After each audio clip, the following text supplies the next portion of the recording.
Welcome to the Canna-Manual podcast, hosted by Global Cannabinoid Solutions, the world's leading cannabis science firm and cannabis market entry specialists. We look forward to hearing your thoughts on this latest episode of Canna-Manual. Well, chaps, thanks so much for coming to join me on this little internet video. Thank you for having us. Today we have, and I'm going to apologize in advance for my very awful French accent and my pronunciation of... We forgive you. So, yeah, thank you. My Anglican impediment.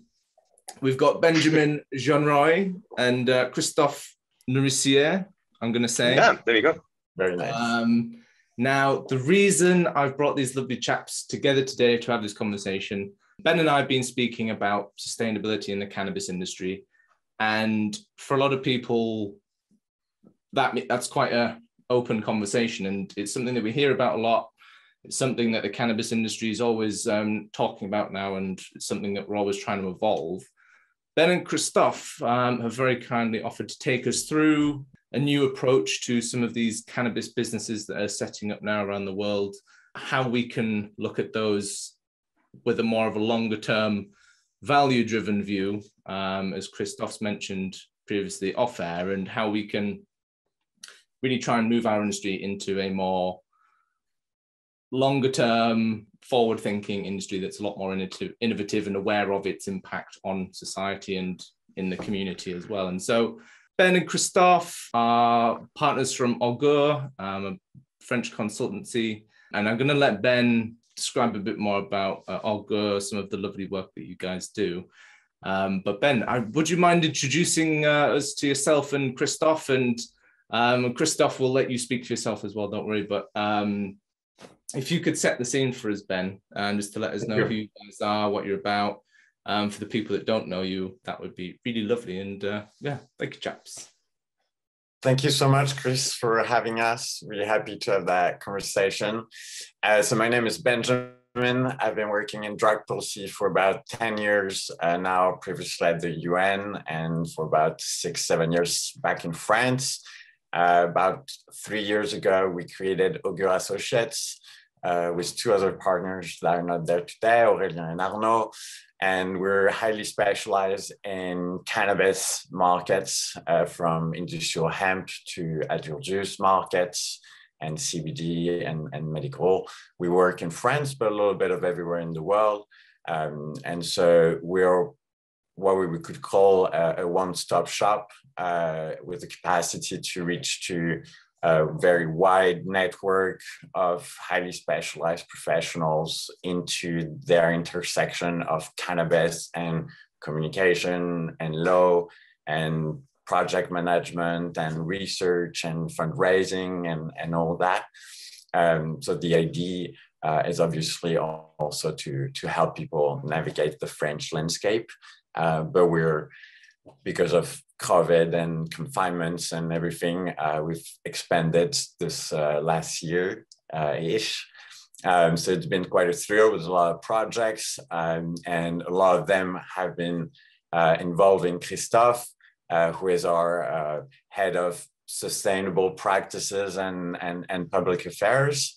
And we're quite happy to be able to talk about that project on ESG and how we can build and mold the European cannabis industry, maybe the larger one, into a more regenerative and positive path, as we will get into that, but many reasons why it's a good candidate, this markets, and it's going to be, in any case, a common obligation in the near future.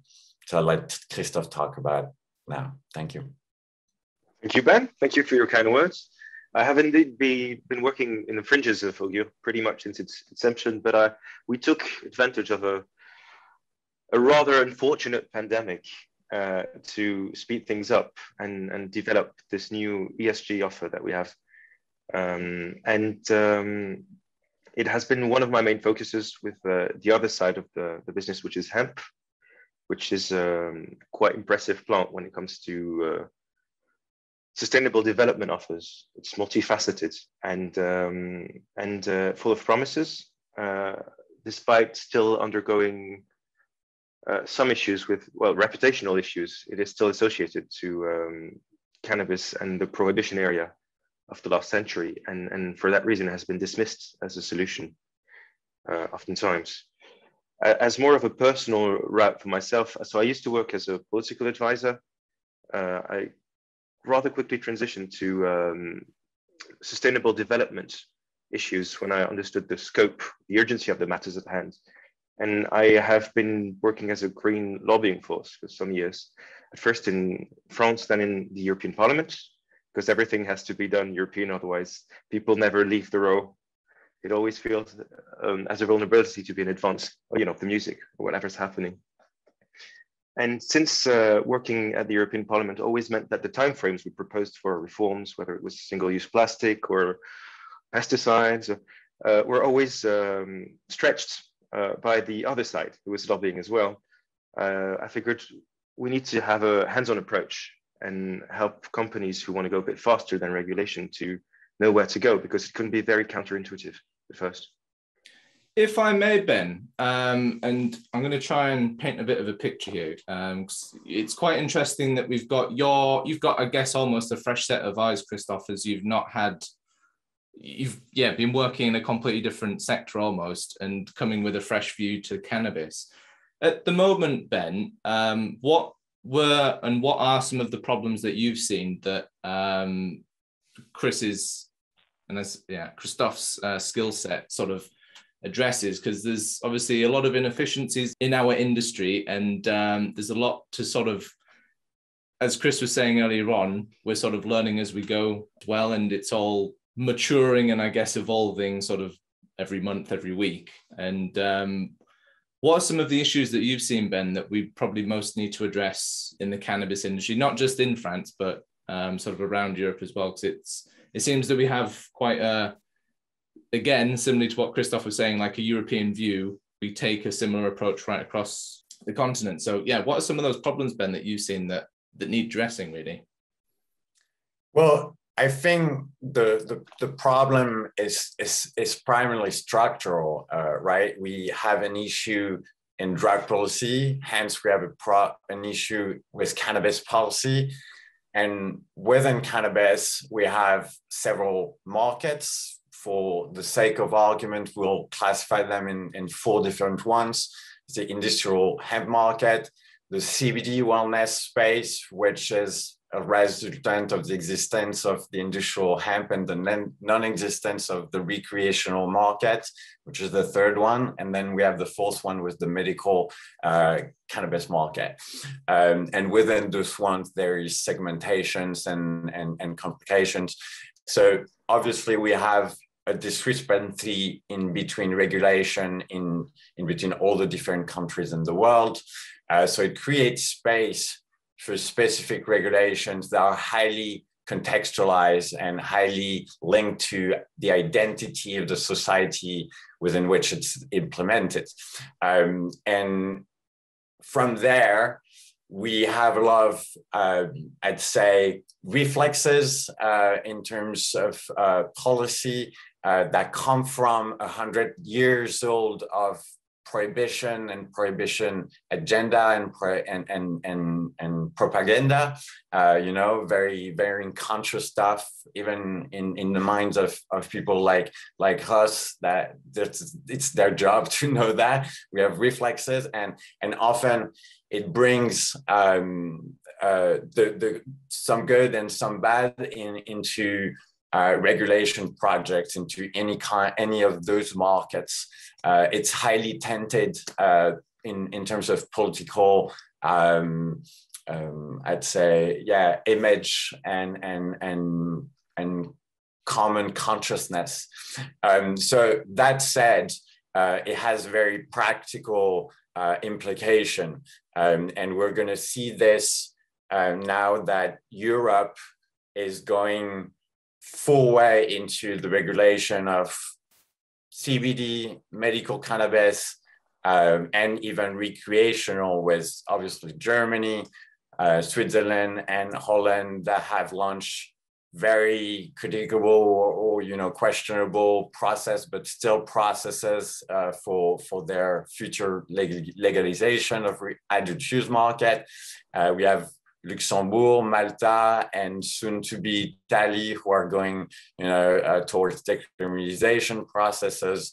Then there's talk in Spain, in Portugal. So it's definitely a strong trend, and the medical is going its way also. So we have very concrete moment where we're going to be able to define norms for a specific geographic area, but also for the future pan-European, regulation that will come at one point or another, but will come only when you have a numerous clauses sufficient enough of countries that are going towards a reform, that are able to change what's going on at the EU level and then maybe at the UN level. And so very concretely, if you take the question of adult use, that I think is very complex and is really where the difficulties lies. Even if we intend to do something good, we don't really know sometimes how things going to work. Contrary, I think, to medical, where I think there is a lot of leeway because there's much more things that have been experimented, and we already have a lot of context that can be, used and replicated. It's a question about making a round, which is the pharma model with the square of the cannabis, medical cannabis market. And this is very interesting. And this is transposed also on the regulation of the adult use. We see that in Germany because it has a thriving medical market. And so you have economic interest that will maybe have a tendency to favor, their business plan, which means, products made in EU GMP facilities and produced under EU GACP certification, which is the model for the pharmaceutical ingredients of medication, of drugs. And this is something that will be presented as a need to, give the best to consumers and make the product as safe as possible. And this is a reflex from prohibition, what I mentioned earlier. Yeah. This is really about using health when the current situation is really terrible. So we're right there. And so to make it better, we're gonna just go right there. And it's still problematic, and we're still not answering issues upon which we need to base our regulation for the adult use market. And I think it should be number one priority, fight off the black market.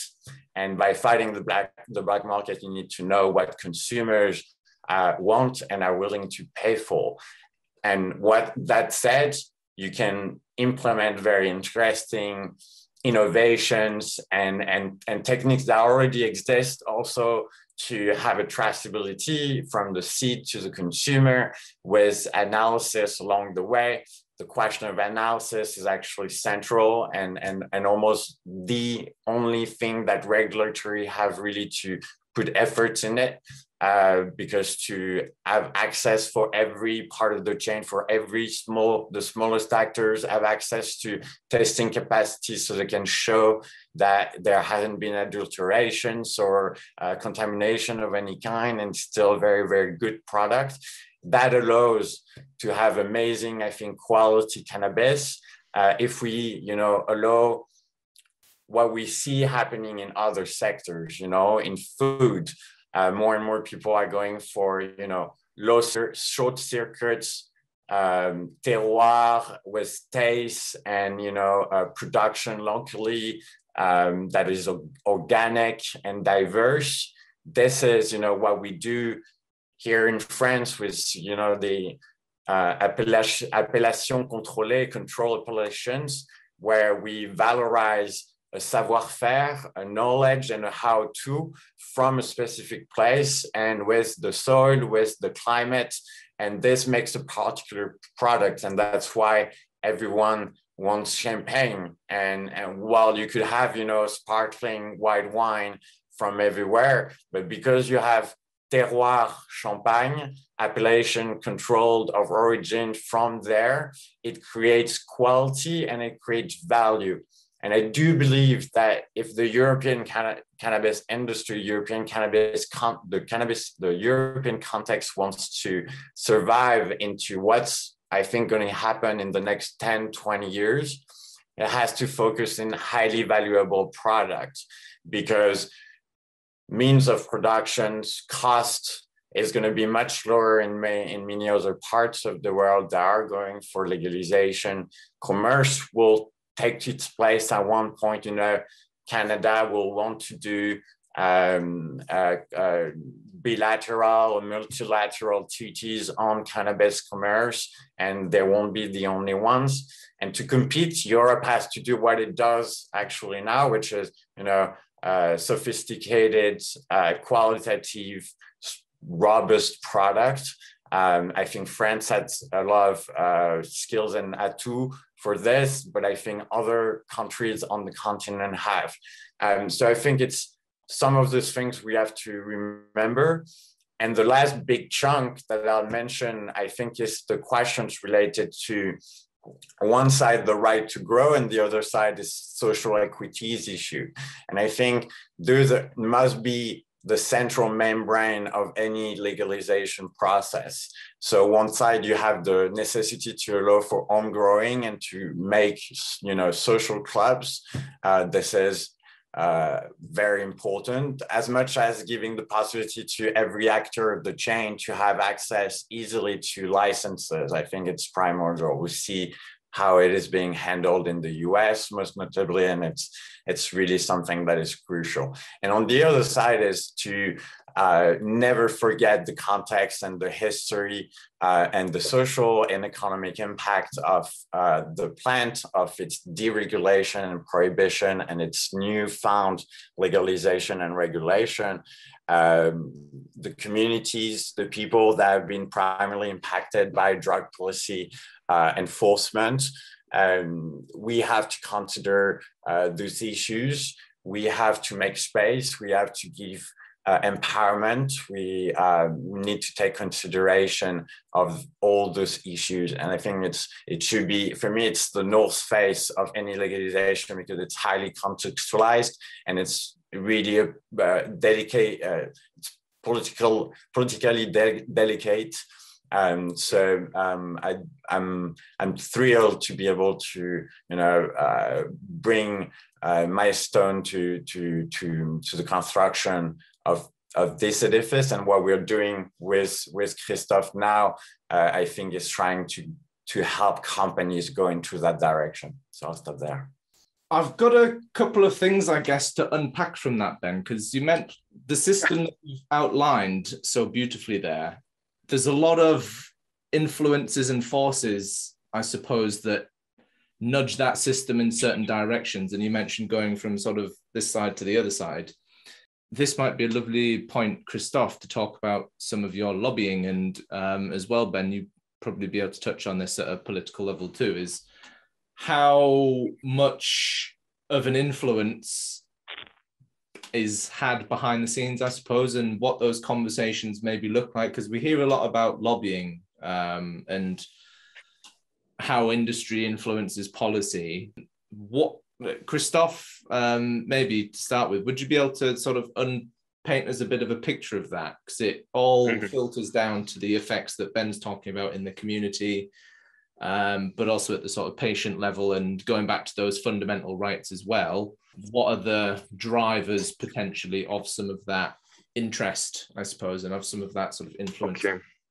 I'd say that the question is different whether you ask it in the US or in Canada, where some markets are already existing with some actors that have grown quite rapidly there, or in Europe, where everything's still to build. And to some extent, foreign actors are trying to shape regulation so they can repeat the model that made them successful in their own country, in Europe. And they will exert some pressure to obtain some results. But they're not the only actors that have this say. So if you put yourself in a regulator's shoes, you were asking, what's the problem with the cannabis industry? Well, that depends who you ask the question to. For instance, well, local communities will have a big talk on health and safety, whether, you know, it's safe if people drive, or, you know, if what happens if my kids ingest something that they shouldn't have. For companies, issues are more regulatory. So it's about navigating this complex system where you don't quite know what you can do and what you can't. And when you do, it might change from one country to the next. So any plan that you have might be obsolete if you try to go global, which is what every company aims to do, really. There's another issue, which is the social license to operate, which is how this plant with its history has generated some controversy, and it needs some social backing, public opinion backing, in order to operate at its full. And so that's another concern for companies that will try to exert some force so that people, you know, raise those issues and tackle them the right way. The last issue is the environmental issue. So that's the third way you could ask the question. You could ask it to the people, the neighboring communities, the companies. And if you take a broader look as the environment, and that's energy use, water use, pesticide use, the classics, really. And all those elements have to be taken into account. And many parties have different views or interests combining those elements.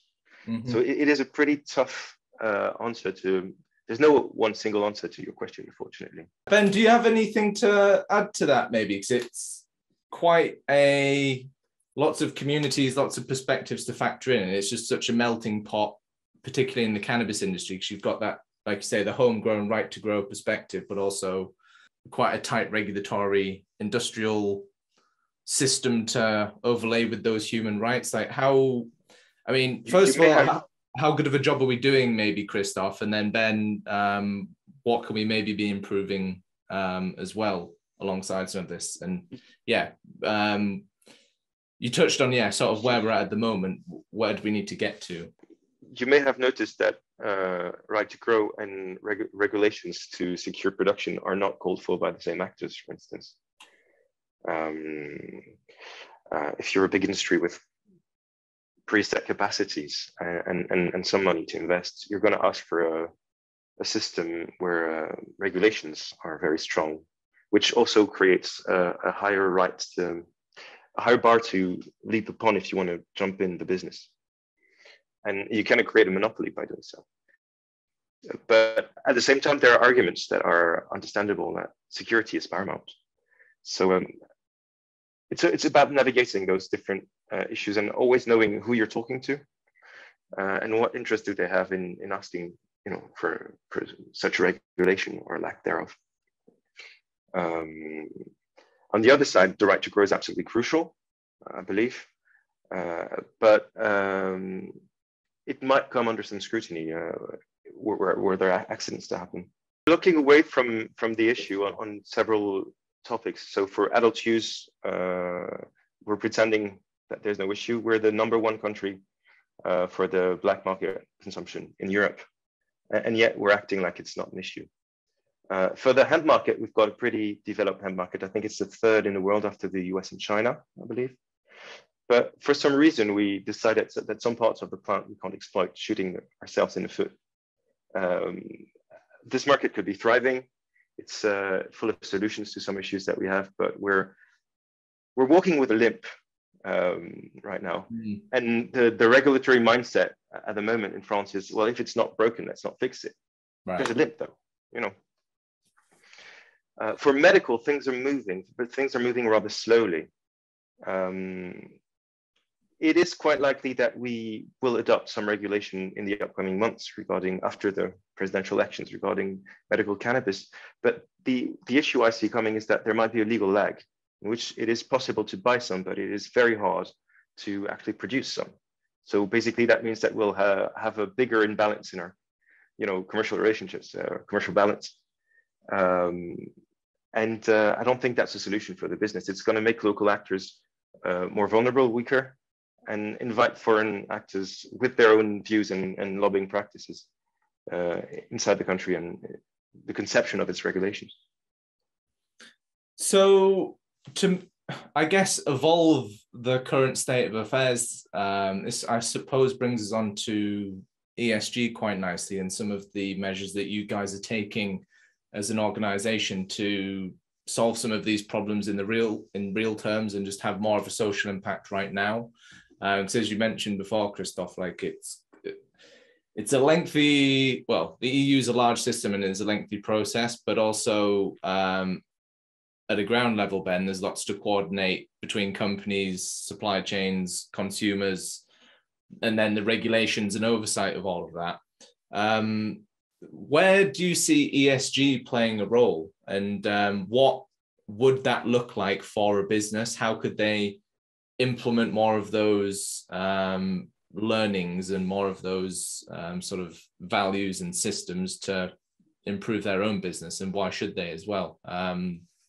What's some of the value to that?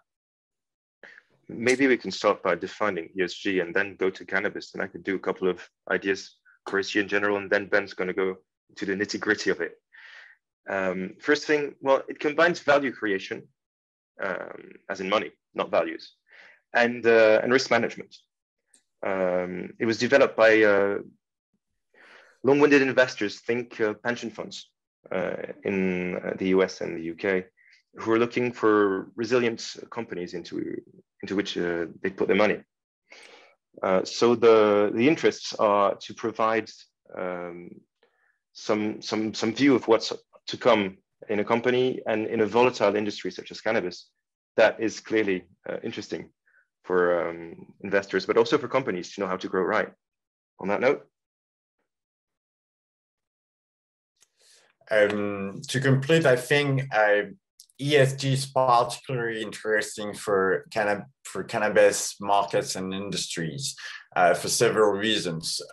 First, they're nascent industries, nascent markets, so they're injecting ESG thinking and structuration is much easier than to attack frontally already larger established companies.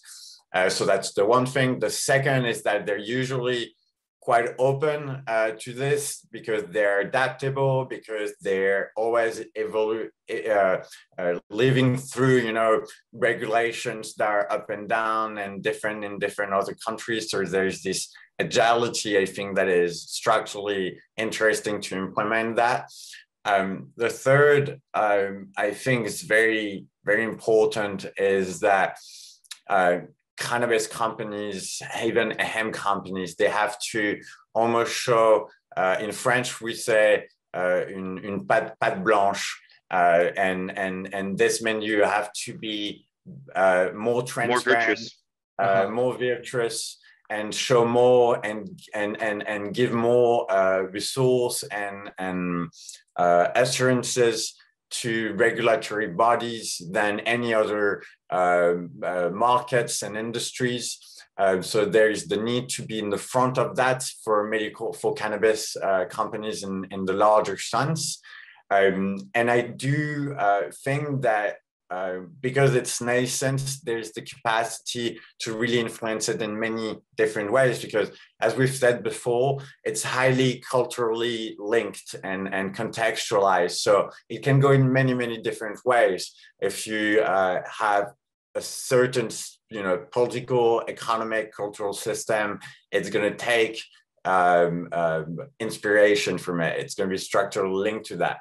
So it means you can make your own thing, but the idea is to learn also from what has been done, what's being done currently outside and elsewhere, and to learn from that. And so because we have companies that are often very, attracted and in capacity to use innovative techniques because they have been refused tools that are existing for other companies in any other fields. I'm thinking about financial, insurance, but any kind, cannabis companies, they have another layer of difficulty. So usually they're quite keen to experiment and to be quite permeable to I think, new way of thinking. You mentioned there, Ben, which I think is a wonderful point, how young the industry is and how much more easily you can influence that industry and how much more of an impact we can have at this early stage by working in the cannabis industry. And there's maybe something that's not touched on enough, and maybe as well why so many people, I think, like the cannabis industry, because it is so early doors, you can still have an influence. It's not set in stone yet, and it is all to be sort of, explored and tested and tried. So it's quite an innovative new space that's quite open to that evolution. I think it's only a natural trend that we're going to start taking more of a socially aware, environmentally aware approach to some of these. At the moment, what are, I guess, some of the main focuses for businesses in the cannabis industry? Like what is the particular interest and draw to them? Why are they so interested in ESG, and why should they be interested as well? You touched on the value there. It doesn't seem like it's just financially viable, but also valuable to the community and to the consumers and to society. Why are companies sort of moving into this area, and are you seeing a bit more of a change as well? Is there something that's maybe provoked that change too? The first thing is that it'll attract investors, as I mentioned. If your business looks solid and resilient, with good governance and no possible Me Too around the corner, and no reputational damage from, a huge pesticide scandal, investors, but also talented potential recruits, people will want to work for that company because it's got a good reputation. It's also good for advertising. You can show that you're being a bit more virtuous than the competition, which will attract some consumers. I mean, Gen Z are value driven like no other generation before. And they're very wary of what the company is actually doing, whether they put money where their mouth is, and on that level, ESG adherence will bring you customers, investors, and good recruits. It's also, as I said, risk management. I was mentioning, reputational damage from an ecological scandal or from internal harassment scandals, and those have become more and more potent, and people have been more and more aware of the risk. So prevention is key as well for your business to grow the right way. It would be a shame to see all those years of work kind of collapse under one scandal because one employee misbehaved, So the important dimension that I think companies need to have in mind is that they need to foresee that administrative regulatory authorities are going to be asking of them to follow up on those criteria, whether it's for ecology, whether it's for social impact, whether it's for governance. Some of those things already exist. What we do with Augur ESG is that we highly specialize and make it tailored for the cannabis industries, but it's some things that are already in place and some that are much more forward thinking, but those things are going to become the norm. And cannabis have an even more incentive to go towards that direction because they're going to be even more scrutinized by regulatory authorities. And there is the reflexes of prohibition that we mentioned earlier that are definitely still and are going to be part of new and upcoming regulatory schemes.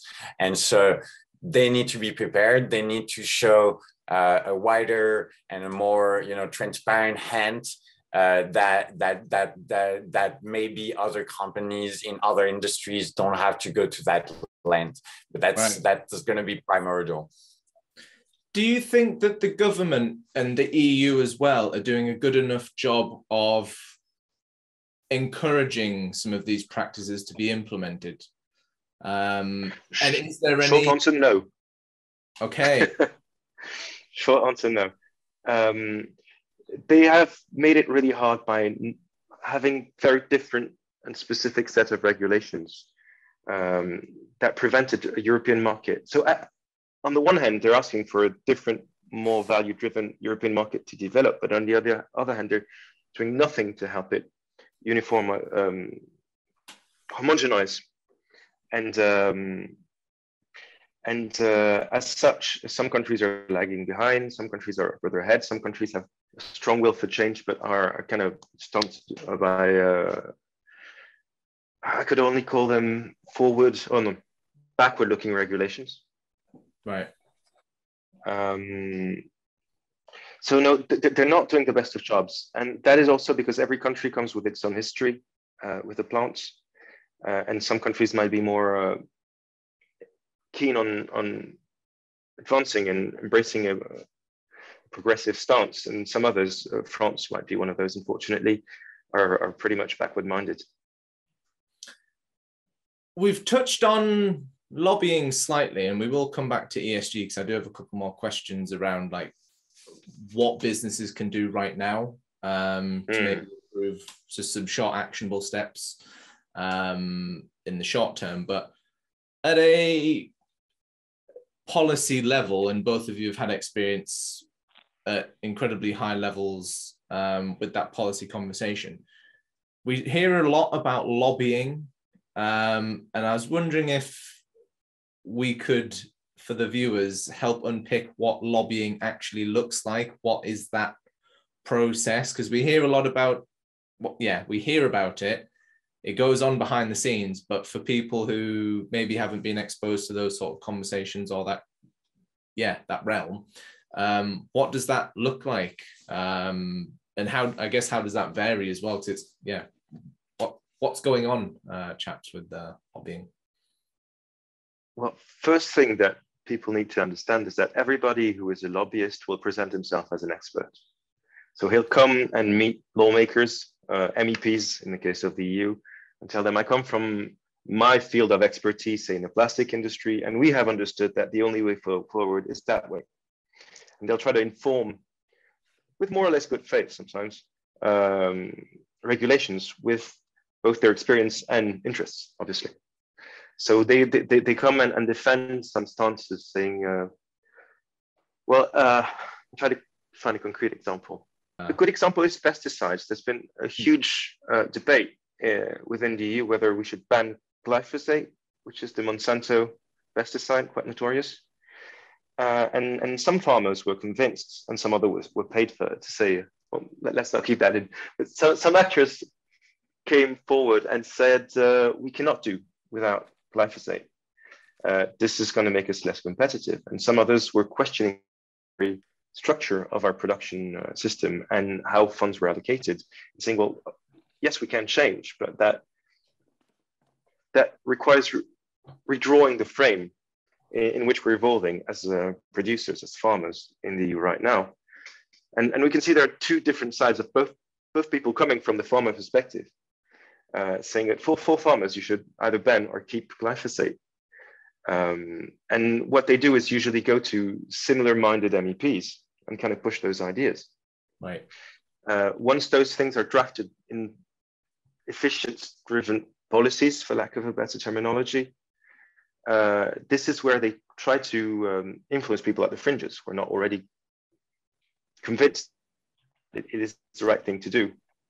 That comes through media action to touch the general public, and shift the public opinion on an issue, but also different political groups that have, say, neighboring stances but are not quite the same.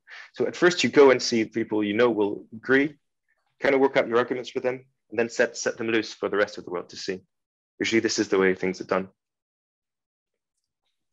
There's another element to lobbying that probably should be mentioned. I don't know whether it's an issue with the cannabis industry quite yet, but it might be, is the lobbying that has been led, say, for instance, by the cigarette manufacturers, which is white noise, basically.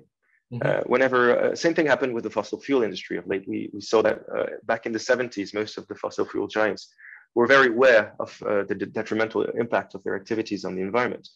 But they paid for a counter study to be published every time a study said that what they were doing was wrong. The idea is to create as much white noise as possible so that people do not know which source is reliable and which one isn't. And on that basis, somebody who's not in the know can be easily convinced by somebody who's been on the payroll, basically. Interesting. This happens. quite, on a daily basis, unfortunately. So to what degree then has that sort of impacted our drug policy today? And maybe one for Ben, particularly to cannabis. What sort of influences are at play at the moment and have been to sort of get us to this point? So I think it's important to remember two things. One is that lobbying are tools that can be used by larger companies as they can be used by civil society or public interest foundations and so on and so on. It's a political game in a sense that you need to use specific techniques, knowledge, expertise in order to be on par with what is going on in other places where they do the lobbying. So when you have conflicting interests, you need to be on par in terms of what can be used, but you do that in a transparent manner, and you do that for explicit values and objectives, which just show that there are different sides to what we call lobbying, which is influence, and you can influence in many different sides. But obviously, the second most important thing to remember is that lobbying, whether in especially in cannabis or in drug policy, doesn't evolve in a vacuum. It's linked to how it's being done, right? With the conflicted actions of influence from private interests that can be existing because of the side of transnational corporations and their impact on decision-making processes at different level, especially at the EU. So you have a lot of things that are going on, obviously, and that's how our laws are made. So the idea is really to know how it's happening, what are the people, what are the processes, and how you can engage into it. That's where people like Christophe come into play. And myself, before getting into the cannabis business side, I was much more into the drug policy reform and the influence. And I did a lot of, I would say, citizen lobbying, where we would be, working at different level with academics, but also people on workshop on the ground, the local level, and try to, bring up public policy reform proposals from the ground up. And it's very complicated because this takes money, in a sense that you need to have people working for you and do the work properly, professionally. So this has a minimum cost. And when you don't have that, which is the case for most drug policy reform and cannabis reform movements, it's crucial. It's something that if you don't have this, you can have all the volunteer in the world, the will in the world, and all the passion and all the courage and energy. At one point, you're going to run out.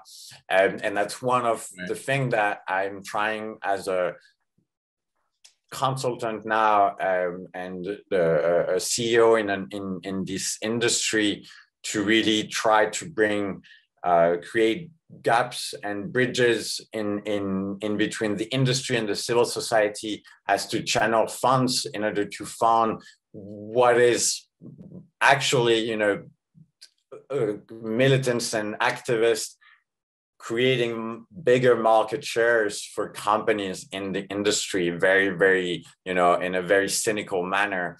And for that reason only, if it's not for anything else, that should be a high incentive for companies to take their part and not be what I call affectionately, clandestine passengers, with the intent to understand that cannabis is not like any other goods, and that you need to take into account certain things. So the impact on individual and communities.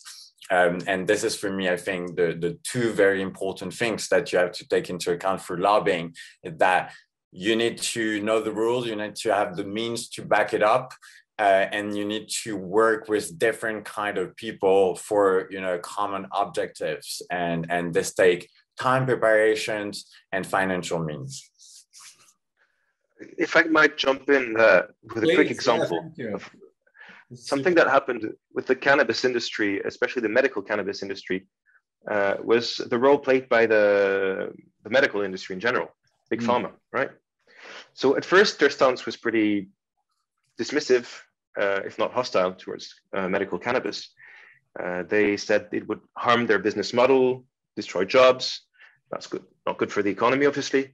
And they said it was harmful for the consumers as well, because cannabis is dangerous. Meanwhile, they were selling pain medication that was based on opiates. We don't have much of an issue with it in Europe, but in the US, there's been something that's been called an epidemic, and it's reached proportions that are crazy. We even lost quite a few of our, favorite musicians to it at some point. So their stance, how it changed, could be argued why. Possibly because they thought it was inevitable, possibly because they understood that there was money to be made in medical cannabis. But now they're pushing for reform. But they are pushing for a certain type of reform that suits them best. And this is where the people should be vigilant to some extent. Another good example of action or reform and the right type of lobbying, I'd say, is we've been working with several police groups who have first-hand experience in, dealing with drug addicts and black markets and criminality that goes with them. One especially called LEAP. I've been working somewhat with LEAP Europe. They're good friends of Benjamin, and he introduced me to them. And what they do is admirable. They contribute their experience and their knowledge, and that underlines how current policies are inefficient. And that's a very useful tool to leverage when we go and meet MPs, MEPs, whichever, and help them understand what are the weaknesses of the current system and why the status quo does not work. Yeah, what I found really interesting about that, chaps, was, and I guess it's tying this all together quite nicely, because we've had the high level view, we've had a sort of description of the system, but now real world, the leaps, law enforcement against prohibition. I know the names updated slightly. How are groups like that, and how valuable are groups like that to the cannabis industry, and what are you guys doing to help facilitate those industry community conversations? So I know that, again, that's your bread and butter really, is sort of facilitating a lot of that socially aware evolutionary perspective on policy, and just like, we can update it, these are the cracks in the system, here's how we can modernize it, just common sense approaches. What are some of the steps that you guys have taken over the last couple of years to try and facilitate that? And again, going on a couple of points here, Ben, but yeah.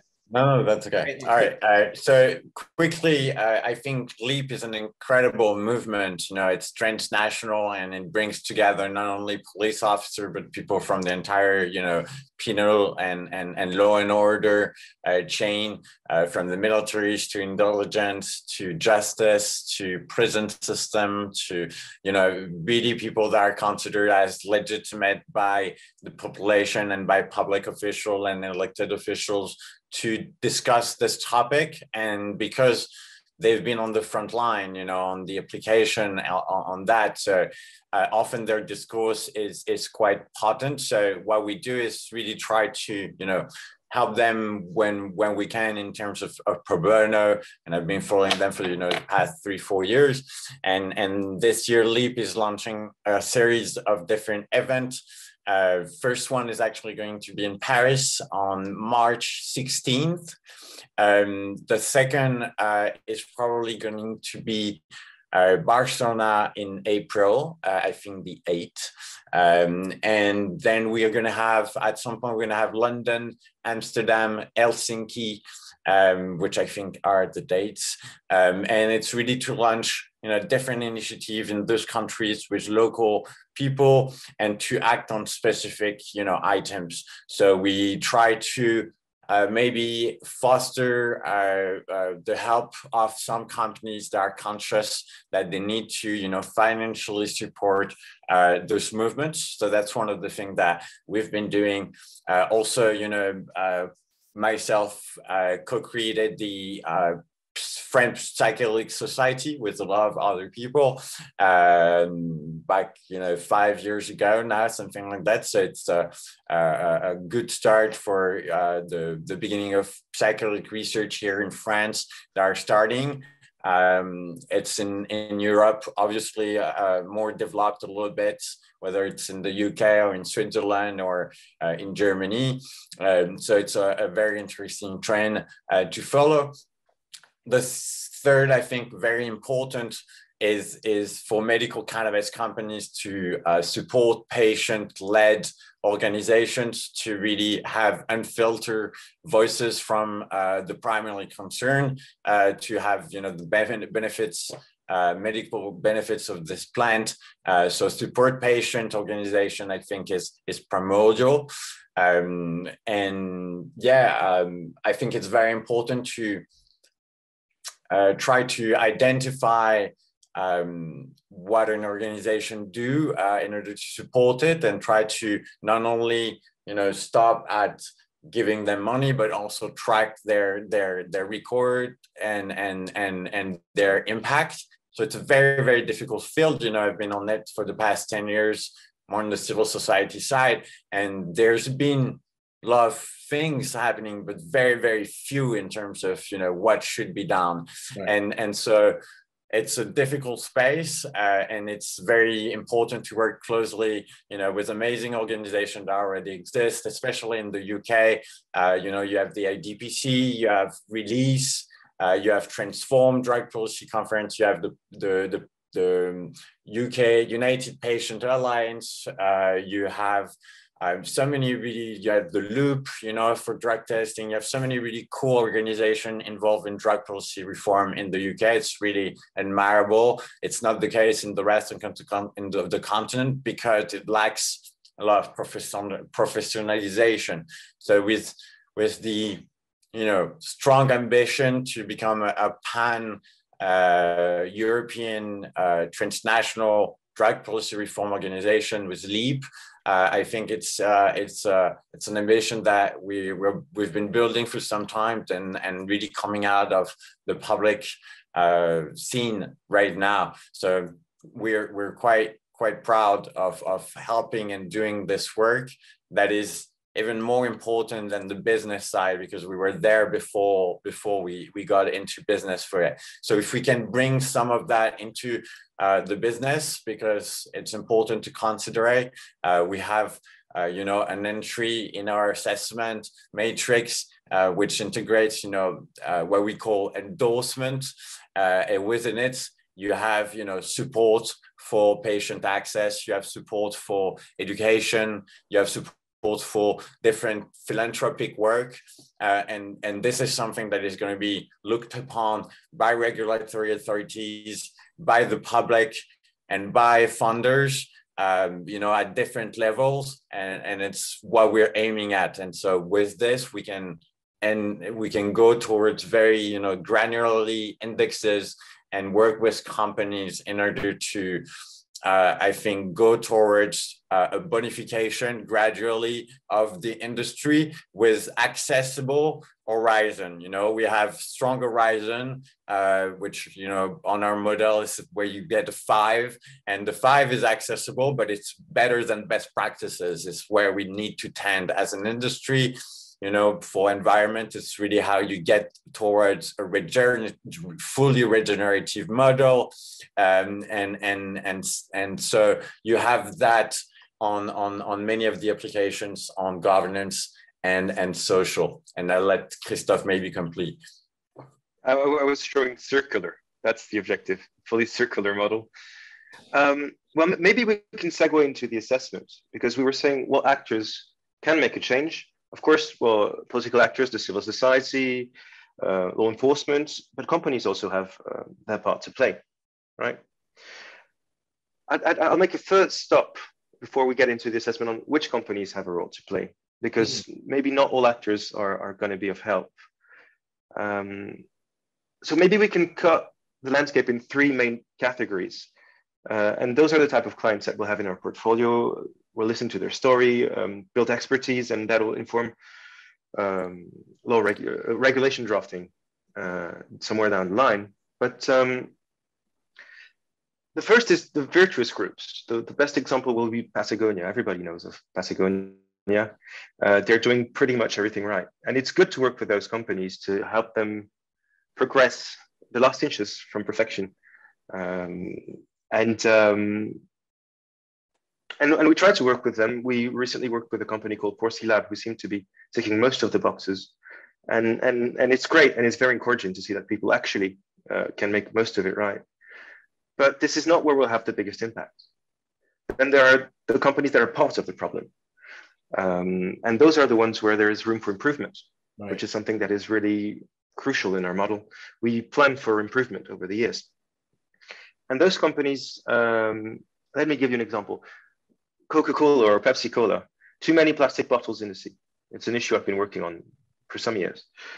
So you want to make a difference because there is room for improvement there. And there are simple steps that you can take to reduce drastically the number of plastic bottles that find themselves in the oceans, because collecting them isn't enough. You need to cut the input as well. Yeah. So we wouldn't mind working with companies who are part of the problem and want to do better. And then there are companies who are the cause of the problem, say fossil fuels. And we're not too interested in those companies because their very model goes against the grain and everything that we stand for and that ESG stands for. So, and some ESG models have given some of those companies great marks, and this is why there needs to be regulation and uniformization of the different standards, because some companies are giving ESG a bad name. Simply put, they think that throwing money at the problem is good enough of a response. As long as a big company pledges to throw money at an issue, they say, oh, it's good then, it's fine. Yeah. We'll give you 5. That's not our approach. We don't think that works. We think that's detrimental for both the ESG business and the cannabis business, or whichever business is under scrutiny through those assessments.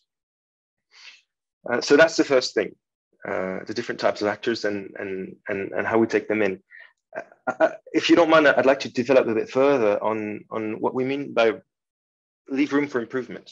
Most companies are going to have a pretty average, say 60 to 70% score if they're doing things right, a bit less if they haven't understood most of the issues at hand. And that's the point. We have a very comprehensive assessment model where people kind of discover the issues that they had no knowledge of. So we work in an office, but we do have a carbon footprint as well. And maybe we should pay for, I don't know, metro passes for teams so they don't drive by car every day, stuff like that. So we point the finger at the issues and usually come with simple, actionable solutions. And baby step after baby step, they'll inch their way up towards a 5. But the objective is not to get there instantly. It's something to aim for in the long run. And, take the right steps to build your profile and be more virtuous on the way. It sounds as though there's a role for the government in a way to play in this, because there's a lot of will there, but what are the practical steps? And it sounds as though these models and these criteria really tick a lot of those boxes that we're sort of alluding to as an industry and sort of alluding to in the policy. And it's really nice to see how, I think it's quite poignant and quite important that, quite an important point that, like, you've even got people who've worked within law enforcement coming out and going, look, there's inefficiencies here, let's address them, and providing very sensible steps as to how that can be implemented as well. And Ben, as well, a wonderful point. All of this societal, community level challenge that's sort of been there up until now, that's all been there prior to the industry. So that's I guess a fundamental factor to the cannabis industry that's there, and an environmental factor as well. And it's interesting that, even the people who've worked within that system are coming out, pointing those flaws, pointing out these cracks. And it's something that, again, isn't maybe being registered at a political level. And you do have to wonder why and what influences, and why is, say, some information better than other information. And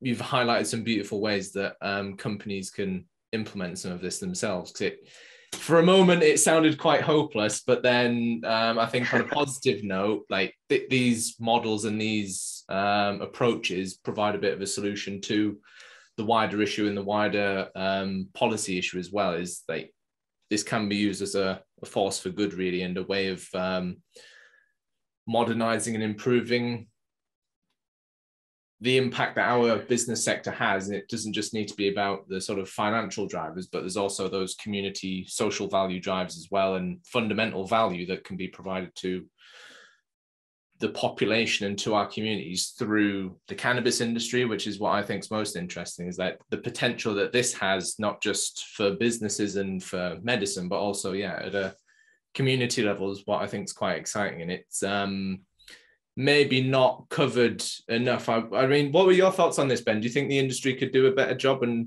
concluding points, chaps, because we've covered a beautiful, I guess, spectrum of the whole conversation, where ESG stands within the environment in the cannabis industry. Are there any concluding thoughts or remarks that you'd like to share with the viewers of this, who, you've so beautifully taken us, hand-holded us through the system? Have you got any final thoughts for them, or recommendations perhaps as to how they could join in on something? I think cannabis that want to engage into ESG, compliance and avant-garde should come talk to, people in the US or in Europe like us that work on these issues.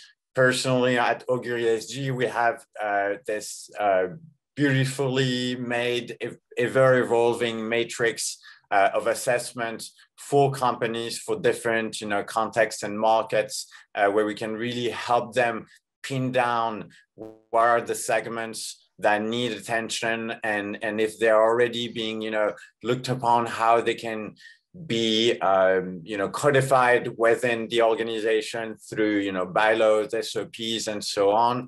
And also, how is that linked to, international ICO certifications?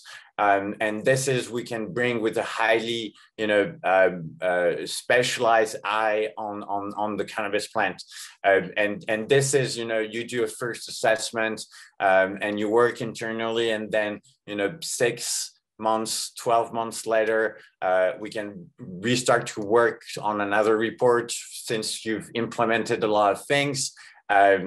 Through us sending you to work with partners to work on those specific segments, because as an assessment authority organization, we cannot assess and help you get better at the same time. So sending you to trusted partners, just like GCS for education, or so many other things and actors. We work with you once you've implemented that, and that can be something that you use publicly, that you use in your fundraising processes. So the idea really is for it to be highly operationalized. So I will say that. As a closing statement, I'll kind of follow up on that. Indeed, we believe that the industry to some extent needs some guidance, because it can go either way. It could be really virtuous and bring everything that the plant has as a positive to the world, but it could also be highly polluting, concentrated, and water hungry, and energy hungry, and you can go down the list. We believe that it's inclined to do the right thing. Sometimes it might need that guidance. What is encouraging is that we can learn from other countries' mistakes. Some countries have been there, done the mistakes, are taking corrective action. We don't have to go through the same loops, and we can directly go to the conclusion and the better practices. The other thing is that when you round up all the actors, whether it's people who self-medicate, companies, law enforcement, everybody who's busy in that field, we realize that we all want the same thing, which is a safe product for the people, for the environment, and that does not fuel criminality. And on that strength, understanding that we all want the same thing, this is how we intend to lobby governments and European parliaments to show them that there is a way, that everybody kind of agrees about the way, and we'll get there. Using some sensible, sustainable steps. Guys, thank you so much for guiding us through the world of lobbying, sustainability, the political system, and the environment that we're working in. Really, I don't think we've covered any of this, I guess, societal influence or community influence too much on any of the podcasts. This has been really insightful and really, I think, quite a positive podcast after we learned about unpick some of the darker inner workings of how lobbying works, but a lot of positive notes, a lot of potential to grow and innovate and modernize and evolve. So thank you for all the work that you're doing. Thank you for having us. Incredibly important work. Chris. Please make sure to go and follow, pursue. I'll put all of their links in the description to this video, so that you can keep up to date with Benjamin, Christophe, the beautiful Augur team over in France. Make sure to engage more in some of this community-focused, socially responsible business practice. Invaluable to what the future of the cannabis industry holds for everyone, and without it, we'll just keep perpetuating making the same mistakes and having the same frustrations. So thank you, chaps, for explaining all this to everyone and helping people understand a lot of these hidden processes and hidden influential factors. And I'm sure we'll have another discussion very soon and probably talk more in depth around France and I think probably a wider drug policy conversation as well at some point. Really appreciate your time today, chaps. Thank you for such a wonderful description. And please make sure to follow Ben and Christophe and Augur Associates and all of their work. But thanks so much, chaps. Have a beautiful week and see you all very soon. To you. Cheers. Bye. Bye-bye. We hope you have enjoyed this episode of the Canna-Man podcast. For more information on how you can safely navigate the cannabis ecosystem, take a look at some of our educational materials or reach out to us at www.globalcannabinoidsolutions.com. We look forward to you joining us on the next episode of the Canna-Man podcast.